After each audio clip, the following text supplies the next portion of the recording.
My mother didn't go to school. My mother was one of the gentlest human beings I have ever met up till today.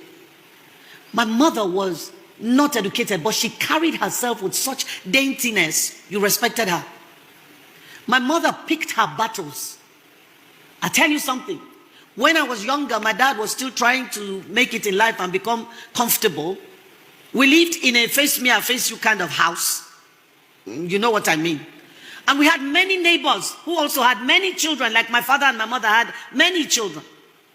Sometimes while we are playing, tempers will rise and we may fight with the other children. Or, well, generally we beat the other children. I think we were more rugged. So we beat them, then we will run home. We'll run into the house, and my mom usually, she's sitting on her chair by our door. We'll run in, and she'll just still be sitting there. And the mothers of those children would chase us down, enter our house. They wouldn't even talk to my mother sitting there. Enter our house, go in there, and beat us up inside the house. And come out of the house and go, and my mom won't say anything. Not because she was a coward. She will wait for my dad to come home. And she'll say to him, I don't want to disrespect you by fighting. So go and tell that woman who came here to, or tell her husband that his wife came into my house to beat my children. It should not happen again. That's the kind of person my mother was. But she was also married to a man who didn't care. At least not at the beginning. He cared because he had nothing. And she was the one standing with him. She was the one going to farm with him to pay his school fees. She was the one that stayed when he was going to school, and the white people that came to my village carried him and sent him to school, sent him to England, She was the one there. And one day, many years down the line, he decided he needed another wife. So he takes off. He decided he needed another wife. Not that day. He had been cheating and cheating and cheating. Papa, share you are in heaven hearing me, no vex, but I have to tell them. He was cheating and cheating all over the place. Then one day he decided to marry one of the women and bring them home. And things shifted in our house. Before he married her, he brought her to the house. And my mom, for the first time I saw a lioness. She stood up. This woman will not enter my house. You cannot bring this woman. My mother was very small. I'm taller than her. My dad was very tall. One day I asked her when I was young, I said, Mommy, why did you marry such a tall man? Look how short you are. She said, wait until you marry. And I married a very tall man too. And then when I was married, she said to me, why are you marrying a very tall man? All right, so she stood in front of him. And the woman he brought in was almost as tall as my dad. She was big and beautiful. And my dad, for the first time in my life and in my mother's life, lifted up his hand and slapped my mother. She was pregnant with my youngest brother. He hit her and her nose began to bleed. I was 10 years old. I will never forget that. I remember what my mother was wearing. I remember where she was standing in our house. I remember the look on my father's face when he realized he had slapped this woman. But his pride wouldn't let him back down. And he told my mother, for daring to defy me. Then, that child my mother was giving birth to was number 10. My mom had 11 children. Some didn't survive. The first 2 I didn't meet. So, he told her to go get her bags and leave. Pack your things and get out of my house. And my mom turned with the blood on her nose and went to pack her things.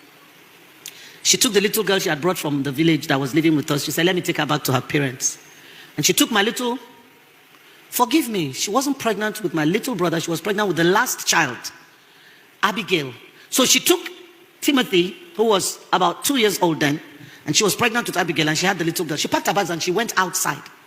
She was trying to get a vehicle. Now, when he hit her and told her to pack her things and leave, he left with the woman. The rest of us, life ended. We stood there, and the trauma and the terror and the fear. We didn't know what was happening. Our parents had never fought before, never been violent. And suddenly this thing was jammed down our throats in a moment. Now my mother has been asked to go. She's packing her bags. What's happening to the rest of us? And my mom went downstairs and was looking for a vehicle. We were standing on the balcony upstairs crying, looking at my mom. And my dad came back. When he came back and saw her with her things in front of the house, he drove past. We didn't know where he went.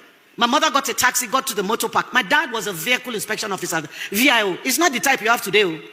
Then VIOs were like gods. And he went to the park and told every driver in that park, there's a woman coming pregnant with a little boy and a little girl. Any driver that takes her will lose his license. So he told her to go, and he took from her the power to go.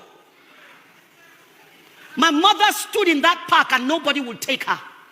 She left and went to outside so she could find the ones that were just driving past. Anyone she was able to stop, somebody would run from the park. If you carry this woman, your license is gone. And they would drive past. My mother got frustrated and sat on her box. Then my dad drove back to the park and told her, enter the car. He carried the box, put it in the car, carried her and brought her back home. There was no apology. There was no remorse. There was no shame. There was more victimization. Because now he was behaving like he did her a favor by bringing her back. There's a place for staying when marriage becomes a death trap. There's a place for staying. Those places are few, and they are usually from a direct command from God. The example I have is Prophet Hosea. God said to him, go and marry a prostitute. When I saw Pastor Tolu's interview and I saw comments, I was just laughing. How convenient it is to sit with your tiny little phone and be typing nonsense that you haven't walked through. I wonder what social media would have said about Hosea then. No? Hey, he cannot be a prophet of God. This one, he cannot be God speaking. Marry prostitute. Gonorrhea. HIV. He's a false prophet. He brought a prostitute to his house. She left him and went back to the men. God said, go and bring her back. He went and brought her back. She left again. God said, go and pay money and buy her back. Prophet of God, marrying a prostitute that is not repentant. There's a place for staying. It's usually warfare. God will ask such a person to stay because there is war to be fought or there is a message to be passed across. But they are not plenty. All the other ones that are doing, like Mama Oshika said, Father Lord, if I sent myself, have mercy on me.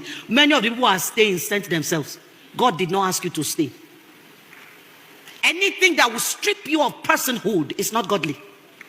And abusive marriages do that. They strip you of your sense of personhood, strip you of value. And what is the most heartbreaking is that we sit down and we accept it. It is my cross. Who told you that is what the cross means? I looked at my mom that day and I made a silent vow. See, let me tell you, some of our brokenness comes from watching those broken relationships. We become broken like that too. I made up my mind. I said, no man will treat me this way. I will never take this rubbish from any man. Now, the tragedy of staying when you shouldn't, or there is a way to stay and it is not healthy. It is the staying without hope, staying without leverage, and staying without strategy. If you don't want to go, you want to stay, you cannot be hopeless staying there. If people come to the rehab, we tell them what we want to give you from day one is hope. Because if you take hope from a person, he's done. If you are staying in that space, don't be hopeless there. 2, my mother had no leverage. She had no education, no money, no family. Her parents were both dead. And he knew her siblings were struggling. She was the one that used to take small from my father's house, who was very rich, and give to her siblings. So there was nowhere to go. She had to sit there. Please, those of you listening, don't leave your daughters without a place to go. My daughter was getting married. Somebody came and said, want to marry. I said, oh God, I don't know you. She brought you. She said she loves you. I love you too. I said, but please, did she tell you where she did her first degree? He said US. Did she tell you where she did her master's? UK. I said, can you quantify that in naira and kobo? He said, ma, that's a lot of money. I said, yes, money I could have used to buy Louis Vuitton and Louboutin and that. I said, I used it to raise a lady. So lady like that, she has attracted you now. I said, hear me well. I didn't raise a punching bag. Don't lay one finger on my daughter. The day you do that, I'll take her from you. You don't have a wife anymore. Man does say, why you saying that? I say, oh God, say your own. This is my own. I am putting this boundary in place so this man knows what is okay and what is not okay. Do not hit my daughter. On that account, she will always have a room in my house. He said, Ma, my father never did it, so I have no example to copy. I said, God bless you, son. May we have men like that their sons can boldly say, my father didn't do it, so I don't have an example to copy. Then he said, but Ma, please, I want to say something. No? I said, okay. He's a lawyer. Ma, I don't know what I would do if she slapped me first.